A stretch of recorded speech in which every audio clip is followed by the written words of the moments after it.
Mata TV YouTube Indonesia dengan bangga mempersembahkan sebuah storytelling kekinian abad ini, diangkat dari karya besar Esa Mintarja yang sangat populer di masanya, berlatar belakang kisah tanah Jawa masa lampau, tepatnya di penghujung kejayaan kerajaan tanah Jawa, dengan judul Kisah Api di Bukit Menoreh.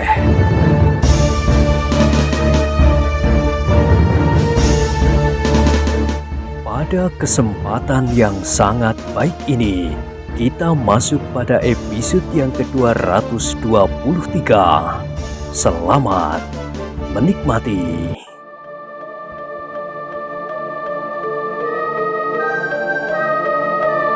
Pada episode sebelumnya telah diceritakan, Argopati yang bergelar Ki Gede Menoreh sedang menceritakannya kepada putrinya, Pandanwangi, dan Pakuhan yang kemudian menamakan dirinya Ki Tambakwedi sedang memberitahukannya kepada Sidanti dan Argojoyo.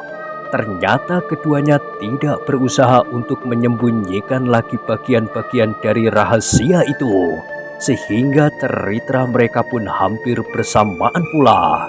Dan kisah yang mereka ceritakan itu terjadi beberapa puluh tahun yang lampau, di sekitar seperempat abad yang lalu, sejauh umur Sidanti itu sendiri. Ketika itu, ketika bekas peralatan pengantin yang cukup meriah masih belum lenyap sama sekali, Aryo Tejo, pengantin laki-laki, telah dibingungkan oleh sikap istrinya yang baru saja dikawininya. Hampir semalam suntuk, istrinya menangis, sehingga di pagi harinya masih saja ia murung di dalam biliknya.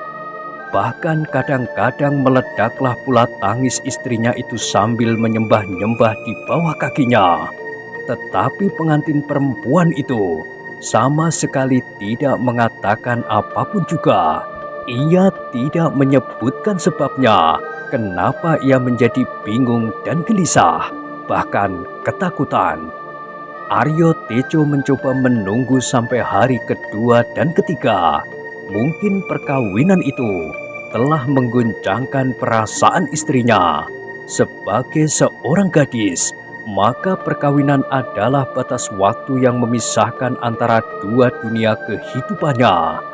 Ia akan meninggalkan masa-masa gadisnya dan terjun ke dalam suatu dunia baru yang belum dikenalnya. Memang dunia yang belum dikenal itu akan dapat menumbuhkan ketakutan dan kecemasan. Wulan, bertanya Aryo Tejo kepada istrinya, "Kenapa kau selalu cemas, gelisah dan takut?" Roro Wulan, istrinya itu, tidak pernah menjawab. Hanya tangisnya sajalah yang meledak-ledak. Aryo Tejo menarik nafas dalam-dalam. Ia tidak tahu apakah yang telah terjadi dengan istrinya. Apakah ia sedang dibayangi oleh perasaan takut tentang dunianya yang baru, atau oleh sebab-sebab yang lain? Akhirnya kesabaran Aryo Tejo pun menjadi semakin lama semakin tipis. Ia tidak dapat bertahan dalam keadaan itu. Ia pun menjadi bingung dan bahkan sedih pula. Sehingga pada suatu saat ia bertanya kepada istrinya, "Wulan, apakah kau menyesal?" Seperti di saat-saat yang lewat, Roro Wulan hanya dapat menangis tanpa menjawab pertanyaan itu.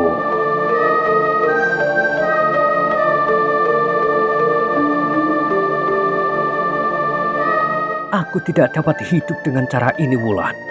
Aku tidak mengerti apa yang kau tangiskan. Tubuhmu sendiri akan rusak karenanya. Kini kau menjadi semakin kurus dan kering. Kecantikanmu pudar oleh air mata." Aryo Tejo berhenti sejenak, lalu katanya, "Wulan, aku sekarang adalah suamimu. Kalau kau selalu dibayangi oleh tangismu, maka aku pun akan menjadi bersedih pula, Wulan. apakah kita tidak dapat membagi kesulitan itu? Katakanlah, apakah yang membuatmu selalu menangis? Aku akan berusaha untuk menolongmu, karena itu adalah kewajibanku. Tetapi Roro Wulan masih saja menangis tanpa menjawab sepatah kata pun, sehingga Aryo Tejo menjadi kehabisan akal karenanya. Perkawinan yang demikian lama ditunggu-tunggunya, yang dibayangkannya bahwa perkawinan itu akan menjadikannya berbahagia dalam hidup berumah tangga dengan gadis yang selama ini diangan-angankannya, ternyata sia-sia belaka. Bahkan ia seakan-akan telah terjun ke dalam suatu neraka yang paling pahit. Kalau Roro Wulan hanya dikejutkan oleh suatu dunia baru yang belum dikenalnya, maka ia tidak akan menangis berkepanjangan. Sehari, 2 hari, 3 hari, bahkan pada hari-hari berikutnya, rumah tangga mereka terasa menjadi semakin suram. "Wulan," berkata Aryo Tejo itu, "beberapa tahun aku pergi merantau untuk kepentingan hidup kita di hari-hari mendatang. Aku mendapat penghargaan yang baik selama aku berada di Demak. Sultan Demak sendiri telah menganugerahkan banyak sekali kesenangan buat bekal hidup kita. Bahkan Kademangan Menoreh kini telah menjadi tanah perdikan karena aku dianggap berjasa. Kademangan ayah yang sempit kini menjadi luas dan mendapat bentuk yang lebih baik. Tanah perdikan yang dalam pemerintahannya sehari-hari telah diserahkan kepadaku pula karena ayah telah terlalu lelah. Selain memang akulah yang mendapat anugerah bentuk baru dari daerah Kademangan ini, semuanya itu juga untukmu, Wulan. Tetapi kenapa kau tanggapi persoalan ini dengan air mata tanpa penjelasan apapun?" Roro Wulan masih belum menjawab. Hanya tangisnya sajalah yang menjadi semakin keras. Isaknya hampir-hampir telah menyumbat pernafasannya. Aryo Tejo menjadi semakin bingung. Waktu yang ditunggu-tunggunya ternyata tidak seperti yang diharapkannya. Sejak orang tuanya mempertemukannya dengan gadis yang bernama Roro Wulan itu, atas persetujuan semua pihak, beberapa tahun yang lalu sejak mereka masih terlampau muda, maka hatinya telah tertambat olehnya. Agaknya Roro Wulan pun tidak berkeberatan apabila kedua orang tua masing-masing melanjutkan pembicaraan tentang mereka. Tetapi apa yang dihadapinya kini benar-benar sebuah neraka yang menyiksanya siang dan malam. Apalagi beberapa saat kemudian, Wulan yang selalu dibayangi oleh air matanya itu menjadi sakit. Penyakit yang membuat suaminya semakin bingung. Muntah-muntah dan pening. Ia dapat mendengar Wulan mengeluh tentang penyakitnya, tetapi istrinya tidak pernah mengatakan apapun tentang dirinya. "Wulan, bagaimanakah keadaanmu? Sebenarnya kau tidak sakit, Wulan, tetapi kau telah disiksa oleh perasaanmu sendiri. Kalau kau mau mengatakannya, mungkin hatimu akan menjadi ringan. Kau tidak akan merasakan lagi penyakitmu yang aneh itu." Aryo Tejo mencoba menenteramkan hati istrinya. Tetapi semua usaha Aryo Tejo tidak ada yang dapat meredakan kemuraman hati Roro Wulan. Tak ada cara yang dapat dilakukan oleh suaminya. Hati Roro Wulan seolah-olah telah pecah tanpa dapat dibentuk kembali.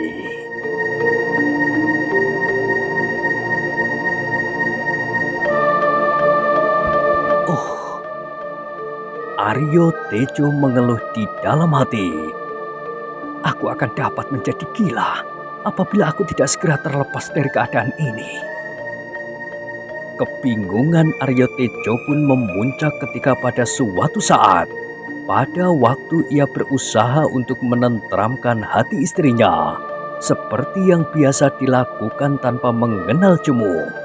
Meskipun kesabarannya hampir lenyap sama sekali, ia mendengar istrinya sambil menyembah-nyembah meminta kepadanya sesuatu yang sama sekali tidak dimengertinya. Permintaan yang tidak dapat masuk di akalnya. Kakang, Kakang Aryo, bunuh sajalah aku, Kakang. Aku akan terlepas dari siksaan yang selama ini mencekikku. Tangis Roro Wulan. Dada Aryo Tejo bergetar, melampaui getar guruh yang meledak di langit. Ia duduk membeku di tempatnya seperti patung, sedang istrinya bersimpuh di hadapannya sambil membasahi kainnya dengan air matanya.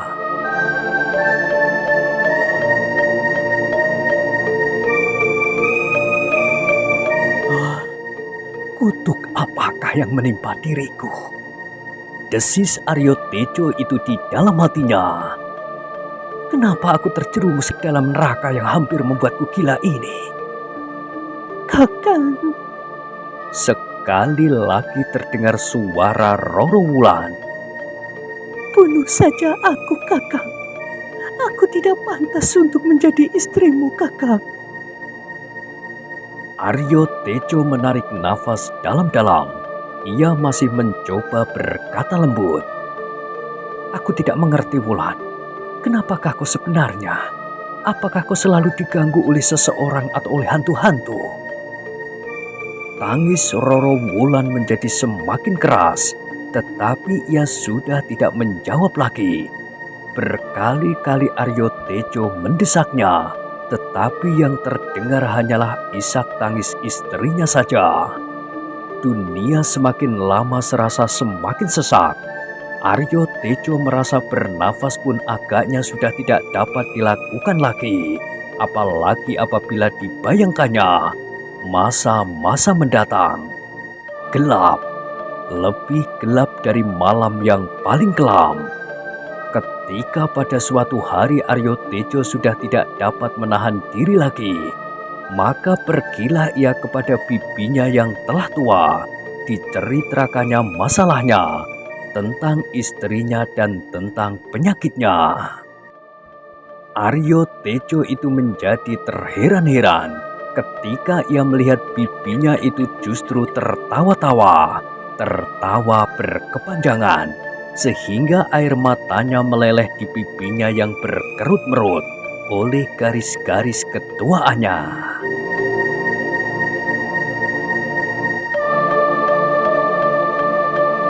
Oh, Nger, Katanya. kau memang masih terlampau bodoh. Kau adalah anak muda yang lugu dan dungu. Seharusnya kau pernah mendengar serba sedikit tentang penyakit seperti penyakit istrimu itu.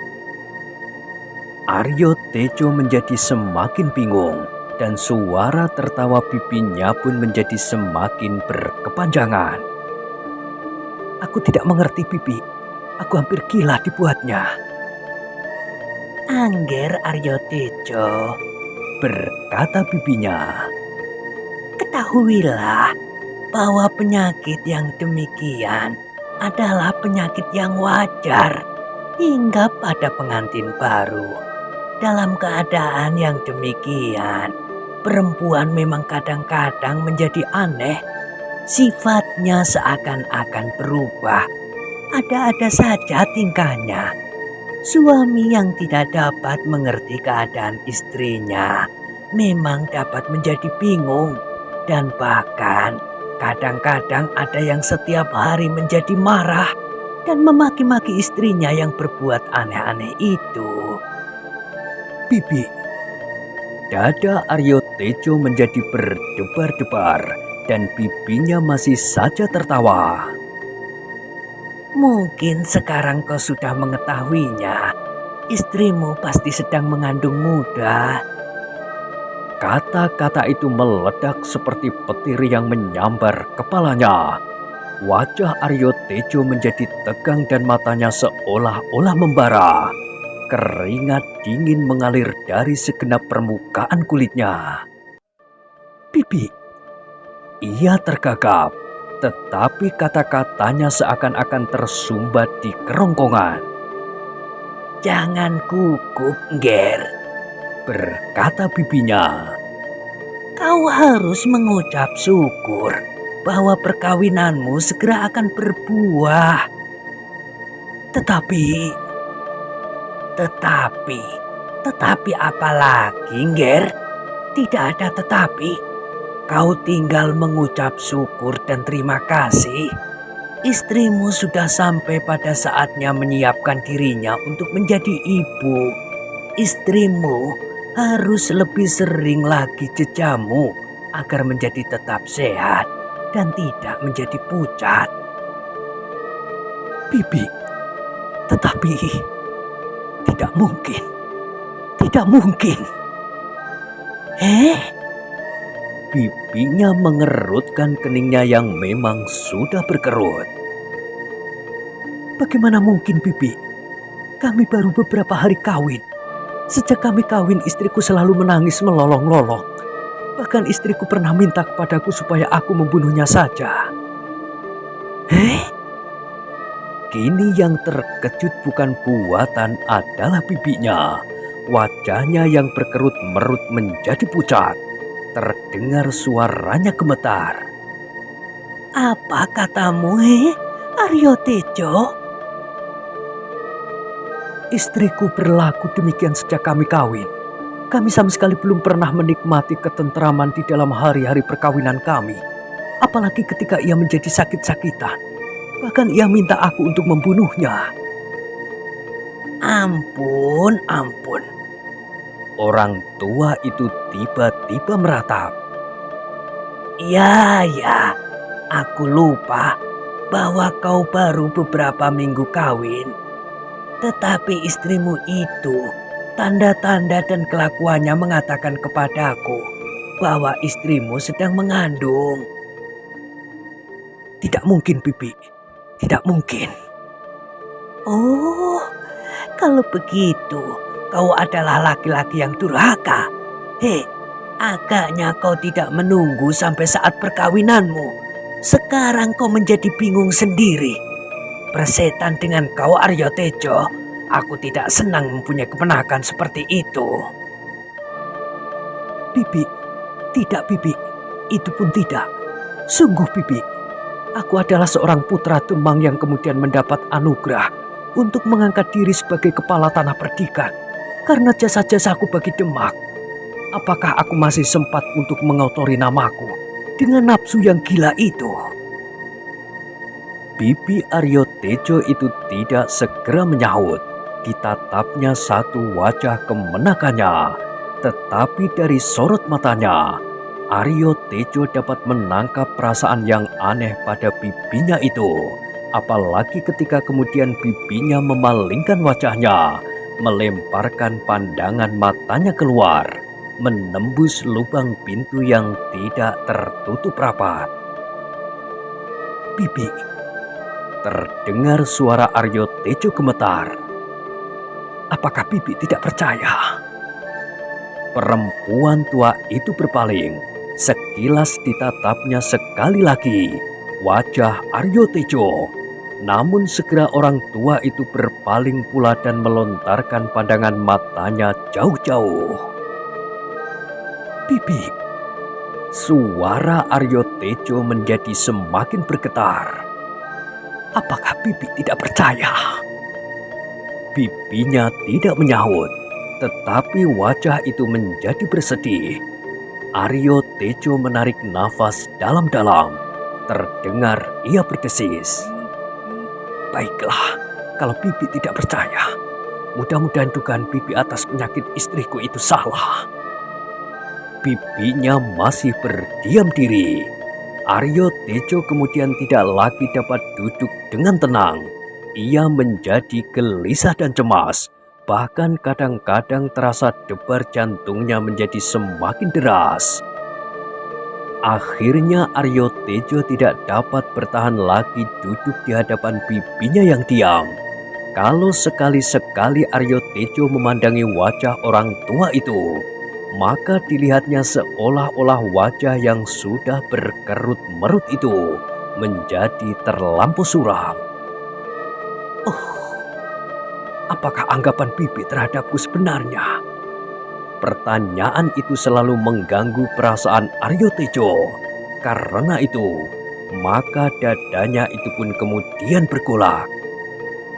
Aku harus mendapat penjelasan, katanya di dalam hati. Penjelasan dari orang yang bersangkutan langsung. Aku tidak mau selalu dicekam oleh pertanyaan-pertanyaan yang sangat menyakitkan hati. Tiba-tiba Aryo Tejo itu pun bergeser dari tempatnya sambil berkata, Bibi, aku mohon diri. Aku ingin tahu apakah yang sebenarnya telah terjadi. Aryo Tejo, suara bibinya terlampau serak. Aku tidak melihat keadaan istrimu, sehingga dengan demikian aku tidak akan dapat mengatakan apakah yang dideritanya dengan tepat. Aku hanya menduga-duga, mudah-mudahan seperti katamu, dugaanku yang salah. Aryo Tejo menundukkan kepalanya. Ia tidak dapat menjawab kata-kata bibinya itu. Kalau kau mau pulang, pulanglah, Ngger. Tetapi kau jangan diburu oleh perasaanmu tentang istrimu. Kau harus bersabar dan mencoba melihat penyakitnya semakin teliti. Lain kali aku akan datang dan melihat keadaan istrimu. Mudah-mudahan aku dapat mengatakan serba sedikit tentang penyakitnya, meskipun tidak tahu benar. Ya, Bibi. Aku sangat mengharap kedatangan Bibi di rumah. Aku belum mengatakan kepada orang lain kecuali Bibi. Kepada keluargaku yang lain pun belum. Belum juga kepada ayah dan ibu. Perempuan itu mengangguk-anggukkan kepalanya. Katanya, Baiklah, Ngger. Jangan kau katakan kepada siapapun juga. Kau sudah cukup dewasa untuk menyelesaikannya sendiri. Tetapi kau harus cukup dewasa pula menanggapi setiap keadaan. Istrimu sedang sakit. Jangan kau perberat penyakitnya dengan berbagai macam dugaan. Ya, Bibi. Jawab Aryo Tejo. Tetapi ia sendiri tidak dapat meyakini dirinya sendiri. Apakah ia akan dapat menghadapi keadaan itu dengan bijaksana? Apalagi apabila kata-kata bibinya tentang penyakit istrinya itu benar. Aryo Tejo pun kemudian dengan tergesa-gesa pulang ke rumah. Rumah yang belum lama ditempatinya bersama istrinya. Rumah yang dibangunnya sesuai dengan kedudukan yang akan dipangkunya. Bukan sekedar seorang demang menggantikan ayahnya yang sudah terlampau tua, tetapi ia berwenang menyebut dirinya kepala tanah perdikan yang diperkuat dengan kekancingan yang diterimanya dari Sultan Demak sebagai tanda terima kasih kepada Labuhan Aryo Tejo. Langkahnya yang panjang-panjang itu semakin lama menjadi semakin cepat seperti getar jantung di dadanya. Semakin lama ia merenungkan diri, menimbang-nimbang apakah yang sebenarnya telah terjadi dengan istrinya. Maka darahnya seakan-akan menjadi semakin cepat mengalir. Seandainya benar kata Bibi, desahnya, apakah dosa yang telah aku perbuat? Aryo Tejo hanya dapat menarik nafasnya dalam-dalam untuk menenteramkan hatinya. Tetapi setiap kali hati itu bergelora semakin dahsyat dan dahsyat lagi. Sehingga sama sekali tidak diperhatikannya ketika seorang yang berjalan di belakangnya selalu saja mengikutinya dengan pandangan penuh kecurigaan. Aryo Tejo tidak pernah berjalan demikian tergesa-gesa, bahkan dengan sikap yang sangat gelisah. Dengan pandangan lurus ke depan, seolah-olah menembus segala macam gerumbul dan rerungkutan, langsung menghunjam ke pusat rumahnya itu, hingga pada tubuh istrinya yang berbaring di pembaringannya sambil mengusap air mata. Kenapa Aryo Tejo berjalan demikian tergesa-gesa? setelah ia bertemu dengan bibinya? Pertanyaan itu tumbuh di hati orang yang mengikutinya itu. Namun ia sama sekali tidak berusaha menyusul Aryo Tejo dan bertanya kepadanya, meskipun orang itu telah mengenalnya dengan baik. Ternyata gelora di dada Aryo Tejo sama sekali tidak mereda. Semakin dekat ia dengan halaman rumahnya, maka hatinya serasa semakin pepat, terhimpit oleh getar yang semakin bergejolak di dalam dadanya. Berbagai bayangan hilir mudik di dalam rongga matanya, bayangan tentang dirinya sendiri, tentang istrinya, tentang rumah tangganya, dan tentang segala macam kemungkinan yang dapat terjadi, bahkan kemungkinan yang paling pahit sekalipun. Dada Aryo Tejo terasa benar-benar menjadi pepat ketika ia telah menginjakkan kakinya di halaman rumahnya. Tubuhnya serasa menjadi gemetar dan keringat yang dingin menghembus di segenap wajah kulitnya. Aryo Tejo menarik nafas dalam-dalam untuk mencoba menenangkan hatinya. Langkahnya pun kemudian diperlambatnya. Ketika kakinya sudah menyentuh tangga pendopo rumahnya, maka ditekankannya telapak tangannya di dadanya. "Aku tidak boleh menjadi gila karenanya," katanya di dalam hati. Terngiang kembali kata-kata bibinya. Tetapi kau jangan diburu oleh perasaanmu tentang istrimu. Kau harus bersabar dan mencoba melihat penyakitnya semakin teliti. Dan kemudian, kau sudah cukup dewasa untuk menyelesaikannya sendiri. Tetapi kau harus cukup dewasa menanggapi setiap keadaan. Istrimu sedang sakit. Jangan kau perberat penyakitnya dengan berbagai macam dugaan. "Iya," Aryo Tejo berdesis. "Aku harus menyadari setiap persoalan. Aku tidak boleh kehilangan akal dan nalar." Perlahan-lahan Aryo Tejo melangkahkan kakinya. Pendopo yang diinjaknya serasa berguncang. Kepalanya menjadi terlampau berat dan urat-urat di keningnya menjadi tegang. "Aku tidak boleh menjadi gila," desisnya. Tetapi ia tidak dapat mengingkari bahwa dadanya telah dilanda oleh arus darahnya yang menjadi semakin cepat menyusuri pembuluh-pembuluhnya. Dengan jantung yang berdentangan, Aryo Tejo memasuki rumahnya. Rumah yang dirasanya terlampau sepi. Bahkan rumah itu telah menjadi neraka yang membakarnya hidup-hidup sejak ia mengawini gadis yang selama ini diimpi-impikannya. Ketika Aryo Tejo masuk ke dalam biliknya, dilihatnya istrinya sedang berbaring. Tetapi desir telapak kakinya telah mengejutkannya, sehingga istrinya itu bangkit dan duduk di tepi pembaringannya. Desahnya. "Kau sudah datang, Kakang?" Aryo Tejo melihat wajah istrinya yang pucat, tubuhnya yang semakin lama semakin kurus, bahkan semakin kering. Perlahan-lahan maka gelora di dalam dadanya menjadi lilih. Istrinya memang baru sakit dan bibinya berpesan, "Jangan kau berberat penyakitnya dengan berbagai macam dugaan." "Tidurlah, Wulan." Tiba-tiba terloncat kata-kata itu dari mulutnya. Kata-kata yang lembut penuh iba. "Bukankah kau baru sakit?" Aryo Tejo melihat Roro Wulan menggelengkan kepalanya. "Tidak, Kakang. Aku tidak sakit." Aryo Tejo tidak segera menjawab. Ia duduk di atas sebuah dingklik kayu, dekat di samping pembaringan istrinya. "Kau pucat, Wulan. Apakah kau masih pening dan akan muntah?"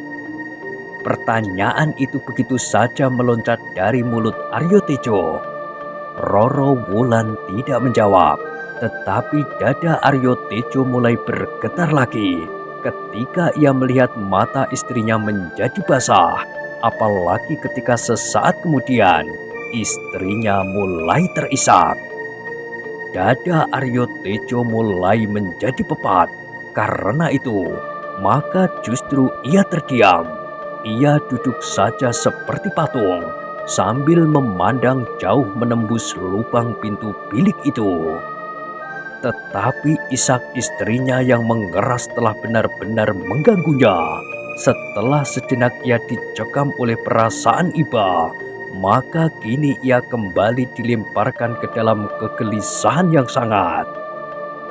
Sejenak ruangan itu menjadi hening, namun isak Roro Wulan menjadi semakin keras. Aryo Tejo itu terkejut ketika kemudian istrinya terbatuk-batuk dan mulai diganggu lagi oleh penyakitnya. Muntah-muntah, Aryo Tejo segera berdiri. Dipanggilnya seorang pelayannya untuk mengambil pasir dan ditaburkannya di bawah pembaringan Roro Wulan yang sedang muntah-muntah. Wulan, dada Aryo Tejo mulai gemetar. Apakah sebenarnya penyakitmu itu? Ketika pertanyaan itu menyentuh telinganya, maka meledaklah tangis Roro Wulan yang sedang muntah-muntah itu. Tetapi oleh tekanan perasaan yang menghimpit jantungnya, maka justru ia berhenti muntah. Kini ia duduk sambil menangis sejadi-jadinya.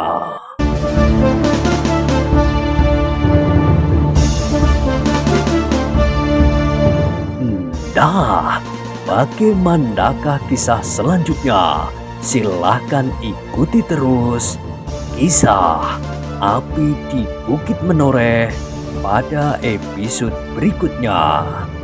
Sampai jumpa.